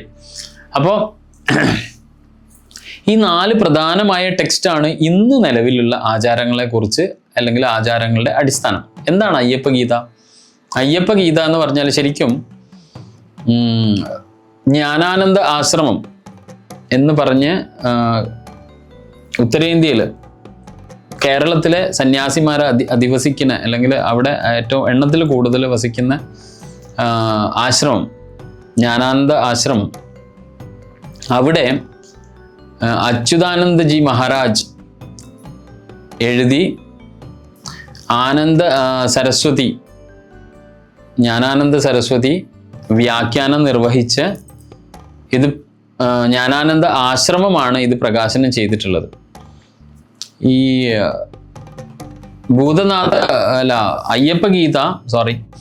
അയ്യപ്പഗീത എന്ന ഗ്രന്ഥം രചിക്കുന്നത് തന്നെ ഉത്തരേന്ത്യയിൽ ശബരിമല ക്ഷേത്രത്തെ പോലെ ശാസ്താവിനെ പോലെയുള്ള ഒരു ക്ഷേത്രം അവിടെ ഉണ്ടാക്കുവാൻ വേണ്ടിയിട്ട് അതിന് വേണ്ടുന്ന ചിട്ടവട്ടങ്ങൾ പഠിക്കാൻ വേണ്ടി അദ്ദേഹം ശിഷ്യനെ കേരളത്തിലേക്ക് അയക്കുകയും അദ്ദേഹം വന്ന് ഇവിടുത്തെ എല്ലാ കാര്യങ്ങളും മനസ്സിലാക്കിക്കൊണ്ട് രചിച്ച ഒരു ഗ്രന്ഥമാണത്. അതായത് അത് പ്രത്യേകമായിട്ടൊരു പർപ്പസിന് വേണ്ടിയിട്ട് രചിച്ച ഗ്രന്ഥമാണ്. കൃത്യമായ ഒരു ലക്ഷ്യം അതിനുണ്ടായിരുന്നു. എന്താണ് ലക്ഷ്യം? ശബരിമല ക്ഷേത്രം നിലവിൽ 19-ാം നൂറ്റാണ്ടിൽ ഉള്ള ശബരിമല ക്ഷേത്രത്തിൻ്റെ ഒരു റെപ്ലിക്ക എന്നല്ല പറയാം, ശരിക്കും അതേ തത്വത്തിൽ ഒരു ശാസ്താവിൻ്റെ പ്രതിഷ്ഠ നിർവഹിക്കാൻ വേണ്ടിയിട്ടാണ് ഇതിൻ്റെ രചനയ്ക്കുള്ള അടിസ്ഥാനപരമായ കാര്യങ്ങൾ തുടങ്ങുന്നത്. ശ്രീഭൂതനാഥ സർവസ്വം എന്ന് പറഞ്ഞാൽ 1946 ശ്രീമാൻ കുറുമനല്ലൂർ നാരായണൻ പിള്ള എഴുതിയ ഗ്രന്ഥമാണ്. അത് 1943 എഴുതാൻ തുടങ്ങിയിട്ട് 1946 കൃത്യമായി പറഞ്ഞാൽ നമ്മുടെ വിഷു ദിവസം ഏപ്രിൽ 14 പൂർത്തിയായത്. അങ്ങനെയാണ് ഈ 2 ഗ്രന്ഥങ്ങൾ പിറവിയെടുക്കുന്നത്. ഇനി ഇതേ 1943 മഹാശാസ്ത്ര പൂജാകൽപ്പം എന്ന് പറഞ്ഞ് ശബരിമലയിലെ എല്ലാ ആചാര അനുഷ്ഠാനങ്ങളും തന്ത്രശാസ്ത്രത്തിൻ്റെ അടിസ്ഥാനത്തിൽ എങ്ങനെയാണ് നിർവഹിക്കേണ്ടത് എന്നുള്ള ഒരു ക്രമം സവിസ്തരം പ്രതിപാദിക്കുന്ന ഒരു ഗ്രന്ഥം. അതിൽ ഏകദേശം 70ഓളം മന്ത്രങ്ങൾ എന്ന് പറഞ്ഞാൽ ധ്യാനം മുതൽ ഋഷി ഛന്ദസ് ഒക്കെ കൂടിയിട്ടുള്ള രേഖപ്പെടുത്തിയിട്ടുണ്ട്. അപ്പൊ ഇത് യോഗി ബാലദണ്ഡപാണി എന്ന് പറയുന്ന യോഗിവര്യനാണ് ഇത് രചിച്ചിട്ടുള്ളത്. അപ്പൊ 3 പുസ്തകങ്ങൾ വന്നത് നമ്മൾ ശ്രദ്ധിച്ചു നോക്കിയാൽ 1943 കാലഘട്ടത്തോട് കൂടിയിട്ടാണ് പ്രധാനമായും ഈ 3 ഗ്രന്ഥങ്ങളുടെ രചന ആരംഭിക്കുന്നത്. 2 എണ്ണം ആരംഭിക്കുന്നത് തന്നെ 1943, ഒന്ന് 1962. പിന്നെ 4ാമത്തെ ഗ്രന്ഥമായ ശ്രീ ഭൂതനാഥോപാഖ്യാനം അത് കുറച്ചുകൂടെ നേരത്തെ 1929. ഇതൊരു കിളിപ്പാട്ട് സമ്പ്രദായത്തിൽ കൃഷ്ണൻ കർത്ത എന്ന് പറയുന്ന കല്ലറക്കൽ കൃഷ്ണൻ കർത്ത എന്ന് പറയുന്ന അദ്ദേഹമാണ് ഇത് രചിച്ചത്. അപ്പോൾ ഈ 4 ബേസിക് ടെക്സ്റ്റാണ് ശരിക്കും ഇന്ന് നമ്മൾ കാണുന്ന ശബരിമല. അതായത് ഞാൻ നേരത്തെ പറഞ്ഞല്ലോ, കാശിയിലെ കേരള സന്യാസിമാരുടെ ആധിക്യമുള്ള ഒരു മഠം, ആ മഠത്തിൻ്റെ പേര് തിലപാണ്ഡികേശ്വര മഠം എന്നാണ്. ആ പാണ്ഡികേശ്വര മഠത്തിലെ ഒരു അയ്യപ്പ പ്രതിഷ്ഠ നിർമ്മിക്കാൻ വേണ്ടിയിട്ട് അല്ലെങ്കിൽ നിർവഹിക്കാൻ വേണ്ടിയിട്ട് ആ മഠത്തിലെ തന്നെ യതിവര്യൻ ആയ ശ്രീ നാരായണഗിരി യതി മഹാരാജിൻ്റെ ശിഷ്യൻ അച്യുതാനന്ദ മഹാരാജിനോട് പറഞ്ഞു. അതിൻ്റെ ഫലമായിട്ടാണ് ശരിക്കും അയ്യപ്പഗീത പിറവിയെടുക്കുന്നത് തന്നെ. അയ്യപ്പഗീത രചിച്ചത് ഏകദേശം നമ്മുടെ മഹാഭാരതത്തിലെ ഭഗവത്ഗീതയുടെ അതേ ഫോർമാറ്റിലാണ്. അവിടെ ഭഗവാൻ കൃഷ്ണൻ അർജുനന് ഉപദേശിക്കുന്ന രൂപത്തിൽ ഇവിടെ ശ്രീ അയ്യപ്പൻ ശബരിക്ക് ഉപദേശിക്കുന്ന രീതിയിലാണ് ഇത് രചിച്ചിട്ടുള്ളത്. ഇതിൽ 365 ശ്ലോകമാണുള്ളത്. ഈ ഒരു ഗ്രന്ഥത്തിൻ്റെ റെഫറൻസിലാണ് പല ആളുകൾക്കും വലിയൊരു കൺഫ്യൂഷൻ വന്നിട്ടുള്ളത്. കാരണം പലരും പറഞ്ഞു, എന്താണ് അയ്യപ്പ കഥയിൽ ശബരിയെ കാണാനുണ്ട്, ശബരി രാമായണ കാലത്ത് ജീവിച്ച ആളാണ്, പിന്നെ ഈ കലിയുഗത്തിൽ വന്ന അയ്യപ്പൻ എങ്ങനെയാണ് ശബരിയുമായിട്ട് ഈ ഉപദേശമൊക്കെ ശബരിക്ക് കൊടുക്കുന്നത് എന്ന് പറഞ്ഞാൽ ഇതിൻ്റെ അടിയിലുള്ള കാര്യം എല്ലാവരും മറന്നുപോയി. കാരണം ഇത് ഒരു പ്രത്യേക ലക്ഷ്യത്തോടു കൂടി എഴുതപ്പെട്ട ഗ്രന്ഥമാണ്. അത് രചിച്ചിട്ടുള്ളത് ഈ പറയുന്ന പോലെ ഭഗവത്ഗീതയുടെ രൂപത്തിൽ അയ്യപ്പഗീത എന്ന് പറഞ്ഞിട്ട് അതിൽ അയ്യപ്പനെയും ശബരിയെയും ഉപാധികളാക്കുകയായിരുന്നു. എന്തിന്? ഈ ചരിത്രം വർണ്ണിക്കുവാൻ വേണ്ടിയിട്ട് അവരെ ഉപാധികളായി രചിച്ച ഗ്രന്ഥമാണ്. ഇതാണ് ഞാൻ പറഞ്ഞത്, ഭാരതീയർ എപ്പോഴും ഈ എന്താണ് കാര്യം എന്ന് മനസ്സിലാക്കാതെ മിക്ക കാര്യങ്ങളും ഇതുപോലെ ഉപരിതലത്തിൽ നിന്ന് മാത്രം നോക്കിയിട്ട് അത് തെറ്റാണെന്ന് എളുപ്പം വിളിച്ചു പറയും. അപ്പൊ ഇവിടെ നമ്മൾ കാണുന്നത് എന്താണ് ശരിക്കും? അത് 19ാം നൂറ്റാണ്ടില് അല്ലെ 1943 കൂടിയിട്ട് 1962 പ്രകാശനം ചെയ്തതാണ് ഈ ഗ്രന്ഥം. അപ്പോൾ 19ാം ഇപ്പം നമ്മൾ 21ാം നൂറ്റാണ്ടിൽ നിൽക്കും. അതിനേക്കാൾ എത്രയോ പഴമയുണ്ട് ശബരിമല ക്ഷേത്രം അല്ലെങ്കിൽ അവിടുത്തെ ആചാരങ്ങൾ. പക്ഷെ നിലവിലുള്ള ആരാധനാ സമ്പ്രദായങ്ങൾക്ക് ഒരു അടിത്തറ പാകിയ ഗ്രന്ഥങ്ങളാണ് ഈ 4 എന്നാണ് ഞാൻ പറഞ്ഞു വന്നത്. ഇവിടെയും ഞാൻ പറഞ്ഞതിൽ നിങ്ങൾ കൺഫ്യൂഷൻ ഉണ്ടാവരുത്. കാരണം നിലവിലുള്ള സമ്പ്രദായത്തിൻ്റെ അടിസ്ഥാന ടെക്സ്റ്റാണ് ഞാനിപ്പോൾ സൂചിപ്പിച്ച ഈ 4. അപ്പം അങ്ങനെ ശ്രീകൃഷ്ണ ഭഗവാൻ അർജുനനെ ഉപദേശിക്കുന്ന വിധത്തിലാണ് ഭഗവത്ഗീതയെങ്കിൽ ശബരിമല അയ്യപ്പൻ ശബരിയെ ഉപദേശിക്കുന്ന വിധത്തിലാണ് അയ്യപ്പഗീത രചിക്കപ്പെട്ടിട്ടുള്ളത്. അയ്യപ്പഗീത എഴുതിയിരിക്കുന്നത് സത്യം പറഞ്ഞാൽ എന്തിനു വേണ്ടിയിട്ടാണ്? വേദാന്ത തത്വം നമ്മളെ ഗ്രഹിപ്പിക്കുവാൻ വേണ്ടിയിട്ടാണ്. അതിനായിട്ട് ആ ഗ്രന്ഥത്തിൽ 2 പേരെ ഉപാധികളാക്കിയിരിക്കുകയായിരുന്നു. അവര് അയ്യപ്പനും ശബരിയും. ഇതിൽ ആദ്യത്തെ അധ്യായം അയ്യപ്പ ചരിതം, 2ാമത്തെ അധ്യായത്തിൽ ഗുരു ശിഷ്യ രൂപത്തിൽ അയ്യപ്പൻ ശബരിയെ ഉപദേശിക്കുന്നതാണ്. ശബരി എന്ന് പറഞ്ഞാൽ തന്നെ ശരിക്കും എന്താണ് അർത്ഥം? കാട്ടാള സ്ത്രീ എന്നാണ്. പക്ഷെ എന്തുകൊണ്ടോ നമ്മൾ അത് രാമായണത്തിൽ ശബരിയെ റിലേറ്റ് ചെയ്തു. പിന്നെ ഉപാധിയാക്കുമ്പോൾ നമ്മൾ ഈ പറയുന്ന പോലെ ഒരു മോഡലിനെ എടുക്കുക എന്നുള്ളത് കഥാകൃത്തിൻ്റെ ഒരു എന്താ പറയുക, ഒരു ശൈലിയാണത്. ശബരൻ എന്നാൽ പുല്ലിംഗ പദം, കാട്ടാളൻ്റെ പുല്ലിംഗ നാമം എന്താണ്? ശബരൻ. സ്ത്രീലിംഗ ശബ്ദം ശബരി. എന്താണ് അതിൻ്റെ അർത്ഥം? ശവം രാതി ഇതി ശബരഹ, അതായത് ശവത്തെ കൊണ്ടു നടക്കുന്നവൻ എന്നാണ് ശരിക്കും അതിൻ്റെ അർത്ഥം. അപ്പം സംസ്കൃതത്തിൽ വാ ഭ എന്ന 2 അക്ഷരം വഭയോരഭേദ എന്ന് പറയാറുണ്ട്. ഇത് രണ്ടും തമ്മിൽ ചില സ്ഥലങ്ങളിൽ മാറ്റി അഭേദമായി ഭേദമില്ലാതെ പ്രയോഗിക്കാറുണ്ട്. അതുകൊണ്ട് തന്നെ ശഭം രാതി ഇതി ശബരി, ശവം രാതി എന്നുള്ളത് ശഭം രാതി ഇതി ശബരി. അപ്പോൾ ശബരി അയ്യപ്പനോട് അയ്യപ്പഗീതയിൽ ചോദിക്കുന്നു, എനിക്ക് കർമ്മക്ഷയം, വാസനാക്ഷയം, മനക്ഷയം ഒക്കെ എങ്ങനെ സംഭവിക്കുന്നു അയ്യപ്പ എന്ന് അയ്യപ്പനോട് ശബരി ചോദിക്കുന്നത് അയ്യപ്പഗീതയിലുണ്ട്. ആ സന്ദർഭം ആണ് പറഞ്ഞത്. അതിങ്ങനെയാണ് അമ്മ ചോദിക്കുന്നത്, കർമ്മശാന്തിർ മനഃശാന്തിർ വാസനാക്ഷയ ഏവച കഥം അവേത് സരോജാക്ഷ. ആരോട് പറയാണ്? അയ്യപ്പനോട്. സരോജത്തെ പോലുള്ള കണ്ണുകളുള്ള അല്ലെ കോമളനായ അയ്യപ്പ, എങ്ങനെയാണ് എൻ്റെ കർമ്മക്ഷയവും വാസനാക്ഷയവും മനക്ഷയവും ഒക്കെ സംഭവിക്കുക? അപ്പോൾ അയ്യപ്പൻ പറയുന്ന ഉത്തരം എന്താണ്? അഭ്യാസം കൊണ്ടും വൈരാഗ്യ ബുദ്ധി കൊണ്ടും മാത്രമേ കർമ്മക്ഷയവും വാസനാക്ഷയവും മനക്ഷയവും സാധിക്കുകയുള്ളൂ. അത് എങ്ങനെ നേടണം? ഗുരുസേവയാൽ ഭക്തി കൊണ്ട് കർമ്മശാന്തിയും, ജ്ഞാനം കൊണ്ട് മനഃശാന്തിയും, വൈരാഗ്യ ബുദ്ധി കൊണ്ട് വാസനാക്ഷയവും സംഭവിക്കണം, അല്ലെങ്കിൽ സംഭവിക്കുന്നു. ആരുടെ ഗുണം കൊണ്ട്? ഗുരുസേവയാൽ.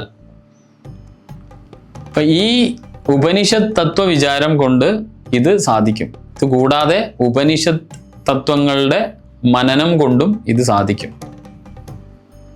ഇതാണ് ശബരി കർമ്മക്ഷയത്തിനും വാസനാക്ഷയത്തിനും മനക്ഷയത്തിനുമുള്ള മാർഗം. അപ്പോ ഗുരുസേവയാൽ ഇത് മൂന്നും സാധിക്കുമെന്ന് നേരത്തെ പറഞ്ഞു. അതുകൊണ്ട് ആഗ്രഹങ്ങളുടെ ഒരു പുതിയ കടന്നുകയറ്റത്തെ, പ്രവാഹത്തെയാണ് ശരിക്കും നമ്മൾ വാസന എന്ന് പറയുന്നത്. അധികം ആളും കൺഫ്യൂഷൻ ആയി പോകുന്ന ഒരു വാക്കാണ് വാസന. അതെന്താണ് ശരിക്കും? ആഗ്രഹങ്ങളുടെ, നമ്മുടെ ഉള്ളിൽ ജനിക്കുന്ന ആഗ്രഹങ്ങളുടെ പുതിയ പ്രവാഹങ്ങളെ ചേർത്ത് വിളിക്കുന്നതാണ് വാസന. അപ്പോ ശ്രവണം കീർത്തനം ചൈവ സ്മരണം സേവനം തഥാ ദാസ്യം തദാർച്ചനം ദേവി വന്ദനം മമ സർവദാ സഖ്യമാത്മാർപ്പണം ചേതി നവാംഗാനി വിദുർബുധാഹ. അപ്പം എന്തൊക്കെ കൊണ്ടാണ് ഭക്തി പറഞ്ഞു? എന്തൊക്കെയാണ്? ശ്രവണം എന്ന് പറഞ്ഞാൽ ശാന്തവും ഏകാഗ്രവുമായ മനസ്സോടെ എൻ്റെ മഹത്വങ്ങളും കഥകളും കേൾക്കുക. പിന്നെയോ കീർത്തനം ചെയ്വ, എൻ്റെ മഹത്വത്തെ സ്തുതിക്കുകയും പ്രചരിപ്പിക്കുകയും ചെയ്യുക. സ്മരണം, എന്നെക്കുറിച്ച് നിരന്തരം ചിന്തിക്കുകയും ഞാൻ എല്ലായിടത്തും ഉണ്ടെന്ന് മനസ്സിലാക്കുകയും ചെയ്യുക. പിന്നെയോ സേവനം, സേവിക്കുക. സ്നേഹത്തോടെ സമർപ്പണത്തോടും കൂടി മനസ്സ്, വാക്കുകൾ, പ്രവൃത്തികൾ എന്നിവയിലൂടെയൊക്കെ എന്നെ എപ്പോഴും സേവിക്കുക. ഒരു സേവകനായിരിക്കുക, ദാസ്യഭാവത്തിൽ സ്വയം എൻ്റെ ദാസനായി കരുതുകയും നിങ്ങൾ ചെയ്യുന്ന എല്ലാ കാര്യങ്ങളിലും എൻ്റെ ഇഷ്ടം പിന്തുടരുകയും ചെയ്യുക. ആരാധന അല്ലെങ്കിൽ അർച്ചനം, അല്ലെ ആരാധന, ശാസ്ത്രങ്ങളിൽ അനുശാസിക്കുന്ന നടപടിക്രമങ്ങൾ പിന്തുടരുന്ന ഒരാളുടെ കഴിവിനനുസരിച്ച് ആത്മാർത്ഥതയോടെ അയാൾ എന്നെ ആരാധിക്കുന്നു. പിന്നെ വന്ദനം, ബഹുമാനം, പ്രാർത്ഥനകൾ, സ്തുതികൾ, ശാരീരിക പ്രണാമം എന്നിവയിലൂടെ എനിക്ക് ആദരവ് അർപ്പിക്കുന്നു. സൗഹൃദം, സഖ്യം, ഒരു യഥാർത്ഥ സുഹൃത്തിനെ പോലെ ഞാൻ ചെയ്യുന്നതെല്ലാം ഒരാളുടെ ആത്യന്തികമായ നന്മയ്ക്ക് വേണ്ടിയാണെന്ന് ഉറച്ചു വിശ്വസിക്കുക. ഇതൊക്കെ വളരെ വലിയ പോയിന്റാണ്. അയ്യപ്പ ഗീതയിൽ വേദാന്ത തത്വമാണ് ശബരിയോട് പറയുന്നത്. എന്തൊക്കെയാ? മനസ്സ്, ശ്രവണം, പിന്നെ കീർത്തനം, പിന്നെ സേവനം, പിന്നെയോ ദാസ്യഭാവം ഉണ്ടാവണം, അർച്ചനം, എല്ലാം നിങ്ങളുടെ വാക്ക് ആത്മാർത്ഥതയോടെ വേണം എൻ്റെ അർച്ചന എന്ന് പറയുന്നു. പിന്നെ വന്ദനം എന്ന് പറഞ്ഞാൽ പ്രാർത്ഥനകൾ, സ്തുതികൾ, ശാരീരികമായ പ്രണാമങ്ങൾ ഒക്കെ ആദരപൂർവ്വം സമർപ്പിക്കുക. അതുപോലെ തന്നെ സഖ്യം, ഒരു യഥാർത്ഥ സുഹൃത്തിനെ പോലെ എന്തൊക്കെയാണോ ചെയ്യുന്നത് അത് ഒരാളുടെ ആത്യന്തികമായ നന്മയ്ക്ക് വേണ്ടിയാണെന്ന് വിശ്വസിച്ചിട്ട് ചെയ്യാൻ പറയാണ്. പിന്നെയോ പ്രധാനപ്പെട്ടത് ആത്മസമർപ്പണം, വരാനിരിക്കുന്നതിനെ കുറിച്ച് ആകുലപ്പെടാതെ എന്നിൽ പൂർണ്ണമായി നിന്നെ സമർപ്പിക്കുക. അതാണ് ഭക്തിയിലെ അടിസ്ഥാനപരമായി നമുക്ക് വേണ്ട ഏറ്റവും വലിയ ഗുണമാണ് സമർപ്പണം. പലർക്കും ഇല്ലാത്തതും അതാണ്, സമർപ്പണം. ടെക്സ്റ്റ് വായിച്ചിട്ട് അതിൽ ഇത്ര തവണ ജപിച്ചാൽ ഇന്ന സിദ്ധി കിട്ടുമെന്ന് പറഞ്ഞിട്ടുണ്ടല്ലോ എന്ന് പറഞ്ഞിട്ട് അത് കിട്ടിയിട്ടില്ലെങ്കിൽ ഈശ്വരനോട് കലഹിക്കുന്ന ഒരു ഭക്തിയാണ് ഇന്ന് നമ്മൾ കണ്ടുവരുന്ന ഭക്തി. കാരണം ഏതെങ്കിലും പണിക്കരോ പോറ്റിയോ പറയും ഇന്ന ഇത് കഴിച്ചാൽ എന്തായാലും ജീവിതത്തിൽ നിങ്ങൾക്ക് വലിയ മാറ്റം ഉണ്ടാവും എന്നൊക്കെ പറയും. അപ്പം അത് നമ്മൾ വലിയ പൈസ ഒക്കെ കൊടുത്ത് ആ പൂജയ്ക്ക് ചിലപ്പോൾ വീട്ടിലോ ക്ഷേത്രങ്ങളിലോ ഒക്കെ നടത്തി കഴിഞ്ഞാൽ ഉദ്ദേശിച്ച ഫലം ഇല്ലെങ്കിൽ നമുക്ക് എന്താവും? നമ്മൾ ഉടനെ ആ പൂജയെ കുറ്റം പറയാൻ തുടങ്ങും, ആ ക്ഷേത്രത്തിനെ കുറ്റം പറയാൻ തുടങ്ങും, അല്ലെങ്കിൽ പിന്നെ ആരാണോ ഇത് നിർദ്ദേശിച്ച് തന്നിട്ടുള്ളത് അയാളെയും കുറ്റം പറയാൻ തുടങ്ങും. അപ്പൊ ഇതിൽ നിന്ന് നമ്മൾ മനസ്സിലാക്കേണ്ടത്, നമ്മൾക്ക് എപ്പോഴും ആധ്യാത്മിക മാർഗത്തിൽ ഫലങ്ങൾ കിട്ടണമെങ്കിൽ നമ്മൾ ആത്മസമർപ്പണം ചെയ്യണം. നമ്മൾ ആരാധിക്കുന്ന മൂർത്തിയുടെ മുമ്പിൽ ആകുലതകളൊന്നുമില്ലാതെ സ്വയം സമർപ്പിക്കാൻ വേണ്ടി നമ്മളെ കൊണ്ട് പറ്റണം. അപ്പൊ നിങ്ങൾക്ക് ഇവയിൽ ഏതെങ്കിലും അല്ലെങ്കിൽ ഇവയുടെ സംയോജനത്താൽ ഈ മുകളിൽ പറഞ്ഞ ഇത്രയും ഗുണങ്ങളുടെ സംയോജനത്തിലോ അല്ലെങ്കിൽ ഓരോന്നോരോന്നായി എടുത്തു പിന്തുടരാം. പരമാത്മാവിന്റെ ജ്ഞാനത്തിന് വേണ്ടിയിട്ടും സാക്ഷാത്കാരത്തിന് വേണ്ടിയിട്ടും ഇത് മതിയാകും. അത്തരം ഭക്തരെ അല്ലെങ്കിൽ അത്തരം ഭക്തന്മാരെ ഞാൻ അങ്ങേയറ്റം വിലമതിക്കുന്നു. അവരുടെ ആഗ്രഹങ്ങൾ ഞാൻ ഉടനടി അനുഗ്രഹം നൽകുന്നു എന്നാണ്. അപ്പം ഞാൻ എപ്പോഴും എൻ്റെ ഭക്തരെ സംരക്ഷിക്കുന്നു, അവരുടെ തടസ്സങ്ങൾ നീക്കുന്നു, അവരെ ബുദ്ധിമുട്ടിക്കുന്നവരെ ഞാൻ കഠിനമായി ശിക്ഷിക്കുന്നു. അപ്പൊ എൻ്റെ ഭക്തർക്ക് വേണ്ടി എനിക്ക് എന്തും ചെയ്യാൻ കഴിയും. എൻ്റെ തൃക്കണ്ണിലെ മൂന്നാം കണ്ണിലെ അഗ്നി പോലും ഞാൻ ഉപയോഗിക്കും. ഞാൻ എപ്പോഴും എൻ്റെ ഭക്തരുടെ നിയന്ത്രണത്താലാണ് കഴിയുന്നത്. ഇതൊക്കെയാണ് ശബരിയോട് ഭഗവാൻ പറയുന്നത്. അയ്യപ്പ ഗീതയിലെ 18-ാമത്തെ അധ്യായത്തിലാണ് ശബരി അയ്യപ്പനോട് 18-ാം പടിയുടെ രഹസ്യത്തെക്കുറിച്ച് പറയുന്നത്. അല്ലെങ്കിൽ ശബരി അയ്യപ്പനോട് ചോദിക്കുകയാണ് 18-ാം പടിയുടെ രഹസ്യം. അപ്പോൾ അയ്യപ്പൻ ശബരിയോട് പറയുന്നത് എന്താ? 18-ാം പടി എന്നുള്ളത് ആ തത്വം വിശദീകരിക്കുന്നുണ്ട് അയ്യപ്പൻ. അയ്യപ്പ ഗീതയിൽ പറയുന്നത് 18-ാം പടി എന്നത് 5 തരത്തിലുള്ള പ്രകൃതിദത്തമായ ആവരണങ്ങളാണ്. പ്രകൃതി തത്വങ്ങളുണ്ടല്ലോ, ആ തത്വങ്ങൾ 5 തത്വങ്ങളെ കൊണ്ട് എന്നെ കവർ ചെയ്ത് പിടിക്കുകയാണ് ചെയ്യുന്നത്. ആദ്യത്തെ 5 പടി. ഈ കവറിങ് എൻ്റെ ആത്മാവ് അറിയുന്നില്ല. എൻ്റെ ആത്മാവിന് ചുറ്റും ഒരു പുകമറ സൃഷ്ടിക്കുകയാണ് ആദ്യത്തെ 5 പ്രകൃതി തത്വങ്ങൾ. ഇപ്പൊ സ്ത്രീ പുരുഷ ഭേദമന്യേ സ്ഥൂല ശരീരം, സൂക്ഷ്മ ശരീരം, കാരണ ശരീരം എന്നിങ്ങനെ 3 ശരീരങ്ങളായിട്ട് 5 കോശങ്ങൾ മനുഷ്യ ശരീരത്തിലുണ്ട്. അത് ഏതൊക്കെയാണ് നമ്മൾ കഴിഞ്ഞ ക്ലാസ്സിൽ പറഞ്ഞിട്ടുണ്ടെന്ന് തോന്നുന്നു. അന്നമയ ശരീരം, പ്രാണമയ ശരീരം, മനോമയ ശരീരം, വിജ്ഞാനമയ ശരീരം, ആനന്ദമയ ശരീരം, അല്ലെങ്കിൽ ആനന്ദമയ കോശം, വിജ്ഞാനമയ കോശം എന്നൊക്കെ നമ്മൾ പറയും. ഇപ്പൊ സ്ഥൂല ശരീരം എന്ന് പറഞ്ഞാൽ നമ്മൾ ഇന്ദ്രിയങ്ങളെ കൊണ്ട് അനുഭവിക്കുന്ന ഒരു ശരീരമാണ് സ്ഥൂല ശരീരം. ഇപ്പൊ സൂക്ഷ്മ ശരീരം എന്താണ്? അത് നമ്മൾ അന്ധക്കരണങ്ങളെ കൊണ്ട് അനുഭവിക്കുന്നതാണ്. അപ്പോൾ സ്ഥൂല ശരീരം നമ്മൾ ഇന്ദ്രിയങ്ങളെ കൊണ്ട്, സ്ഥൂലം എന്ന് പറഞ്ഞാൽ നമുക്ക് ഈ കാണാൻ പറ്റുന്ന ശരീരം, നമ്മൾ കണ്ണുകൊണ്ട് അല്ലെങ്കിൽ ഈ 5 ഇന്ദ്രിയങ്ങൾ കൊണ്ട് നമുക്ക് അനുഭവിക്കാൻ പറ്റുന്ന ശരീരമാണ് എന്ത്? സ്ഥൂല ശരീരം. സൂക്ഷ്മ ശരീരം എന്ന് പറഞ്ഞാൽ നമ്മുടെ അന്ധക്കരണങ്ങൾ കൊണ്ട് മാത്രമേ അനുഭവിക്കാൻ വേണ്ടി പറ്റും. കാരണ ശരീരം എന്ന് പറയുന്നത് നമ്മുടെ ആത്മശരീരമാണ്. അത് നമ്മുടെ പൂർവ്വജന്മവുമായി ബന്ധപ്പെട്ട് കിടക്കുന്ന ഒരു ശരീരമാണ്. അപ്പൊ നമ്മൾക്ക് 3 ടൈപ്പ് ശരീരമാണുള്ളത്. സ്ഥൂലം, അത് ഇന്ദ്രിയങ്ങളുടെ അനുഭവത്താൽ അനുഭവിച്ച് തീർക്കാൻ പറ്റുന്ന ശരീരമാണ് സ്ഥൂല ശരീരം. സൂക്ഷ്മ ശരീരം മാനസികമായ അല്ലെങ്കിൽ ഭൗതികമായ ബുദ്ധിപരമായ തലത്തിൽ നമ്മൾക്ക് അനുഭവിക്കാൻ പറ്റുന്ന ശരീരമാണ്. ഇനി അതും കഴിഞ്ഞിട്ട് ആനന്ദമയ ശരീരം അല്ലെങ്കിൽ ആനന്ദമയ എന്ന് പറയുന്നത് നമ്മുടെ ആത്മാവിൻ്റെ തലമാണ്. ഇതാണെങ്കിൽ നമ്മുടെ പൂർവ്വജന്മത്തിലെ കർമ്മങ്ങളൊക്കെ ആയിട്ട് ബന്ധമുള്ള ഒരു ഏരിയയും കൂടിയാണ്. അന്നമയ കോശം എന്ന് പറയുന്നത് നമുക്ക് ഈ 3 ശരീരം 5 കോശങ്ങളായിട്ടാണ് നിലനിൽക്കുന്നത്. അതിൽ ആദ്യത്തെ കോശം അന്നമയ കോശം ആണ്. ഈ ശരീരമാണ് ശരിക്കും സ്ഥൂല ശരീരം.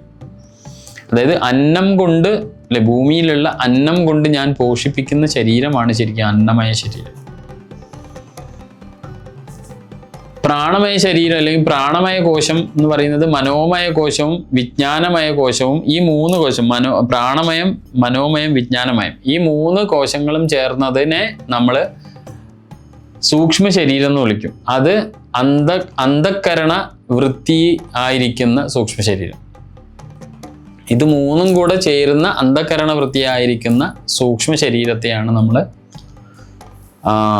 പ്രാണമയം, മനോമയം, വിജ്ഞാനമയ കോശം എന്ന് പറയുന്നത്. ഇനി ആനന്ദമയ കോശമാണ് ശരിക്കും നമ്മുടെ കാരണ ശരീരം. അത് ഈ പറയുന്ന പോലെ ആത്മാവിൻ്റെ ഒരു തലമാണ്. ഇപ്പൊ സൂക്ഷ്മ ശരീരത്തിന് നമ്മൾ നേരത്തെ പറഞ്ഞു, ഈ പ്രപഞ്ചത്തിലെ 5 തത്വങ്ങൾ ആകുന്ന ആവരണങ്ങൾ കൊണ്ട് ഈ ജീവാത്മാവിനെ മൂടിയിരിക്കുകയാണ്. അപ്പൊ ജീവാത്മാവ് വസിക്കുന്നത് ശരീരത്തിലാണ്. ആ ശരീരമാണ് നമ്മളിപ്പോൾ പറഞ്ഞ 5 തത്വങ്ങളിൽ നമ്മളിപ്പോൾ പറഞ്ഞ 3 ശരീരമുണ്ട്. അതിൽ ആ 3 ശരീരം 5 കോശങ്ങളിലായിട്ട് വർത്തിക്കുന്നു. അതാണ് നമ്മളിപ്പോൾ പറഞ്ഞത്. അപ്പോൾ സൂക്ഷ്മ ശരീരത്തിന് ഈ 17 ഘടകങ്ങളുണ്ട്. സൂക്ഷ്മ ശരീരത്തിന് ഇത് തത്വപ്രതിബന്ധങ്ങൾ എന്നാണ് നമ്മൾ പറയാം. എന്തിനാണ് ഈ പ്രതിബന്ധം എന്ന് വിളിക്കുന്നത്? കാരണം സൂക്ഷ്മ ശരീരത്തിലുള്ള ആ ജീവാത്മാവ് ചൈതന്യത്തിന് പരമാത്മാവിലേക്ക് എത്തുവാനുള്ള വഴിയിൽ തടസ്സം നിൽക്കുന്ന ആളുകളാണ് ഈ 17 പ്രതിബന്ധങ്ങൾ. ഈ 17 പ്രതിബന്ധങ്ങളെ ഒരു ഭക്തൻ അതിജീവിച്ച് കഴിഞ്ഞാൽ ജീവാത്മാവും പരമാത്മാവും തമ്മിലുള്ള ബന്ധത്തെക്കുറിച്ച് ആ ശരീരത്തിൽ വസിക്കുന്ന ജീവാത്മാവിന് മനസ്സിലാക്കാൻ സാധിക്കുകയുള്ളൂ. അപ്പൊ എന്താണ് 18ാം പടി? ഞാനാകുന്ന ഭക്തന്റെ ജീവാത്മാവ് അവിടെ 18ാം പടിക്ക് മുകളിൽ കുടികൊള്ളുന്ന പരമാത്മാവിൻ്റെ ചൈതന്യത്തിൽ ലയിക്കുവാനുള്ള, അല്ലെങ്കിൽ അതിനോട് ചേർന്ന് നിൽക്കുവാനുള്ള നമ്മൾക്കിടയിൽ വസിക്കുന്ന പ്രതിബന്ധങ്ങളാണ് ആ 18 പടികൾ. അങ്ങനെയാണ് അത് പഠിക്കുന്നത്. സത്യമായ പൊന്നു 18ാം പടി എന്ന് പറഞ്ഞാൽ മർത്യനായ ഞാൻ ദേവനായി ഉയരുന്നതിന് തടസ്സമായിരിക്കുന്ന 18 സ്റ്റെപ്സ്. അതിൽ ആദ്യത്തെ 5 പടികൾ, 18-ല് ആദ്യത്തെ 5 പടികൾ പഞ്ചഭൂതങ്ങളെയാണ് പ്രതിനിധാനം ചെയ്യുന്നത്. കാരണം നമുക്കറിയാം നമ്മുടെ ശരീരം ഉണ്ടായത് പഞ്ചഭൂതങ്ങളെ കൊണ്ടാണ്. ഈ ശരീരത്തിലാണ് ആര് കുടികൊള്ളുന്നത്? ആത്മാവ് കുടികൊള്ളുന്നത്. അപ്പോൾ ആത്മാവ് കുടികൊള്ളുന്ന ശരീരത്തിൻ്റെ ഘടകങ്ങളായ പഞ്ചഭൂത തത്വങ്ങൾ, അതാണ് ആദ്യത്തെ 5 പടി. ആദ്യത്തെ 5 പടി സൂചിപ്പിക്കുന്നത് പഞ്ചഭൂത സ്വരൂപങ്ങളും അല്ലെങ്കിൽ പഞ്ചഭൂതങ്ങളും അവയുടെ വൃത്തികളും. പിന്നീടുള്ള 5 പടികൾ നമ്മുടെ കർമ്മേന്ദ്രിയാണ്. വാക്ക്, പാണി, പാദം, പായു, ഉപസ്ഥ, ഇങ്ങനെയുള്ള 5. അടുത്ത 5 പടികൾ ജ്ഞാനേന്ദ്രിയങ്ങളാണ്. കണ്ണ്, മൂക്ക്, നാക്ക്, ത്വക്ക്, അല്ലേ, ചെവി എന്ന് പറയുന്ന അടുത്ത 5 പടികൾ. അപ്പൊ എത്രയായി? 3, 5, 3 ഇരട്ടി 5 എന്ന് പറയുമ്പോൾ 15. ഈ 15 കഴിഞ്ഞ് അടുത്ത 2 തത്വങ്ങളുണ്ട്, 16ഉം 17ഉം. അത് മനസ്സും ബുദ്ധിയുമാണ്. 16ാമത്തെ മനസ്സ്, 17ാമത്തെ ബുദ്ധി. അപ്പൊ ഈ 17 തത്വങ്ങളും ഈ 17 തത്വങ്ങളുടെ വൃത്തികളും ഒക്കെ ചേർന്നിട്ടാണ് ഒരു ജീവാത്മാവിന് പരമാത്മാവിലേക്ക് എത്തുവാനുള്ള വഴിയിൽ തടസ്സം നിന്നുകൊണ്ടിരിക്കുന്നത്. അപ്പൊ ഈ 17 തത്വങ്ങളെ ഒരുവൻ അതിജീവിക്കുമ്പോൾ, അല്ലെങ്കിൽ ഒരു സാധകൻ അതിജീവിക്കുന്ന സമയത്ത്, ശബരി നീ ഈ 17 തത്വങ്ങൾ അതിജീവിച്ചു കഴിഞ്ഞാൽ നിന്റെ അകത്തിരിക്കുന്ന ഈശ്വരനെ ഒരു ജീവാത്മാവിന് ദർശിക്കുവാൻ സാധിക്കും. അല്ലാത്ത പക്ഷം ഒരു ജീവാത്മാവിന് ദർശിക്കാൻ സാധിക്കാതെ തടസ്സങ്ങളായി വരുന്ന ഈ ഘടകങ്ങളിൽ പെട്ട് ജീവിതം നശിപ്പിക്കും. ഇതാണ് അയ്യപ്പൻ ശബരിയോട് 18ാം പടിയെ കുറിച്ചിട്ട് പറയുന്നത്. അപ്പൊ നമ്മൾ മനസ്സിലാക്കേണ്ടത് 18ാം പടി എന്ന് പറഞ്ഞാൽ വളരെ വളരെ വളരെ വിലമതിക്കുന്ന തത്വമാണ്. ശബരിമലയിൽ മാലയിട്ട് പോകുന്ന അയ്യപ്പൻ, അവൻ്റെ ഉള്ളിലുള്ള ജീവാത്മാവ് ഈ ബ്രഹ്മാണ്ടത്തിലുള്ള പരമാത്മാവ് എന്ന ചൈതന്യത്തിൽ വിലയം പ്രാപിക്കുവാൻ വേണ്ടി അവനും ഈശ്വരനുമിടയിൽ നിൽക്കുന്ന പ്രതിബന്ധങ്ങൾ, തത്വപ്രതിബന്ധങ്ങളാണ് 17 സ്റ്റെപ്സ്. ആ 17 കടന്ന് അവൻ ചെന്ന് നിൽക്കുന്നത് 18ാമത്തെ പടിയിലാണ്. ആ 18ാമത്തെ പടി നിന്ന് അവൻ അയ്യപ്പൻ്റെ അടുത്തേക്ക് നോക്കുമ്പോൾ അവൻ്റെ കണ്ണിൽ ആദ്യം വരുന്നത് തത് ത്വം അസി അല്ലേ. അപ്പം 18ാം പടി ജീവാത്മാവാകുന്നു. 18ാം പടി എന്ന് പറഞ്ഞാൽ അത് ജീവാത്മാവ്. 17 പടികൾ തത്വപ്രതിബന്ധങ്ങൾ. 18ാം പടിയിൽ ഞാൻ നിൽക്കുന്നത് ജീവാത്മാവ് എന്ന തത്വത്തിലാണ്. അവിടെ നിൽക്കുമ്പോൾ ഞാൻ ദർശിക്കുന്നത് എന്താണ്? ജീവാത്മാവിനോട് ചേർന്ന് ഞാൻ നിൽക്കുമ്പോൾ ദർശിക്കുന്നത് തത് ത്വം അസി എന്ന് പറഞ്ഞാൽ എന്താ? അത് ഏതൊന്നാണോ ഞാൻ തേടിക്കൊണ്ടിരിക്കുന്നത് അത് നീ തന്നെയാകുന്നു. അല്ലെങ്കിൽ ഞാൻ എനിക്ക് മുമ്പേ കാണുന്ന ആ ദിവ്യ ചൈതന്യം അത് ഞാൻ തന്നെയാകുന്നു. തത് ത്വമസി. അപ്പം ഇതാണ് നമ്മൾ എന്ന മഹാവാക്യം, ഉപനിഷത്ത് മഹാവാക്യമാണ് ശരിക്കും അവിടെ സന്നിധാനത്ത് കാണുന്നത്. കഴിഞ്ഞ ക്ലാസ്സിൽ നമ്മൾ പറഞ്ഞ പോലെ തന്നെ 1980കളിൽ ചിന്മയാനന്ദ സ്വാമിയുടെ ശിഷ്യനായ എയർ ഇന്ത്യയിലെ ഉദ്യോഗസ്ഥൻ ആണ് ആ ഉപനിഷത്ത് വാക്യം തത്വമസി എന്നുള്ള ബോർഡ് ദേവസ്വം അധികാരികളുടെ സഹായത്തോടുകൂടി അല്ലെങ്കിൽ അനുമതിയോടുകൂടി ശബരിമലയിൽ സ്ഥാപിച്ചത്. അപ്പോൾ ഇങ്ങനെ ഈ അയ്യപ്പ ഗീതയിൽ പറയുന്ന തത്വമാണ് പിന്നീട് അതൊരു ബോർഡാക്കി അല്ലേ, സന്യാസി വര്യനായ ചിന്മയാനന്ദ സ്വാമിയുടെ നിർദ്ദേശപ്രകാരം ബോർഡാക്കി അതവിടെ ഇന്ന് ആ തത്വമസി എന്നുള്ളതാണ് ശബരിമലയിലെ ഏറ്റവും വലിയ തത്വം അല്ലേ. ലോകത്തിനോട് നമ്മൾക്ക് പറയാനുള്ള തത്വമാണത്.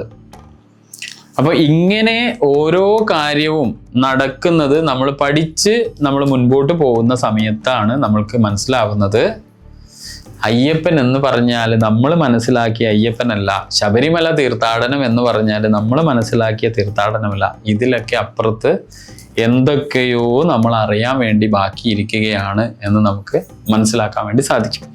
അപ്പോൾ അതുകൊണ്ട് തന്നെ ഇന്ന് നമ്മൾ ഇവിടെ 18ാം പടിയുടെ ഒരു ചരിത്രം നമ്മൾ പരിശോധിച്ചതിന് ശേഷം നാളെ ബാക്കിയുള്ള ക്ലാസ്സുകൾ നമ്മൾ കടന്നു പോകും. അപ്പോൾ ഈ ക്ലാസ്സുകളിലൊക്കെ ഇനി വരുന്ന ക്ലാസ്സുകളിലൊക്കെ നമ്മൾ നിലവിലുള്ള അയ്യപ്പൻ്റെ സന്നിധിയിൽ നടക്കുന്ന ആചാരങ്ങളുടെ തത്വം നമുക്കൊന്ന് പരിശോധിച്ച് നോക്കാം. എല്ലാ ക്ലാസ്സിലും പറയുന്നത് പോലെ തന്നെയാണ് ഈ ക്ലാസ്സിലും നിങ്ങളോട് പറയാനുള്ളത്. കാരണം നമ്മൾ ഒരിക്കലും സ്വാർത്ഥരാവരുത്.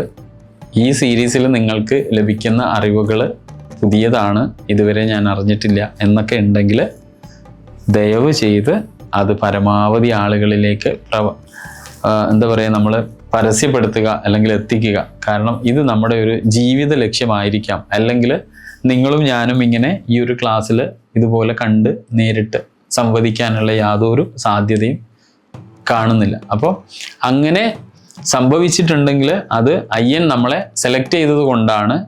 അയ്യൻ്റെ ഒരുപാട് കാര്യങ്ങൾ നമ്മൾ ചെയ്തു കൊടുക്കുവാൻ വേണ്ടി അയ്യൻ നമ്മളെ സെലക്ട് ചെയ്തതാണ്. അതിൽ സന്തോഷത്തോടു കൂടി നമ്മൾ ആ പ്രവൃത്തിയിലേക്ക് നീങ്ങണം എന്ന് പറഞ്ഞുകൊണ്ട് നിങ്ങളുടെ എല്ലാ ഫ്രണ്ട്സിനും, നിങ്ങളുടെ റിലേറ്റീവ്സിനും, നിങ്ങളുടെ നാട്ടുകാർക്കും അയൽക്കാർക്കുമൊക്കെ ഈ ഒരു വിദ്യ നമ്മൾ പരമാവധി എത്തിക്കുവാൻ വേണ്ടി ശ്രമിക്കണം.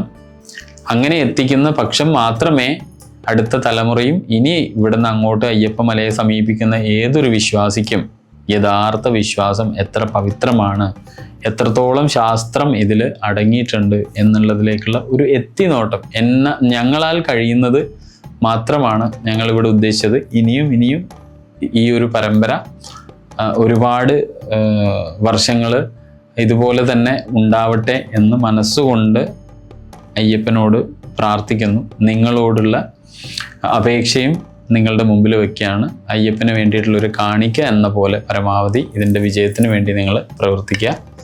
സ്വാമിയേ ശരണമയ്യപ്പ.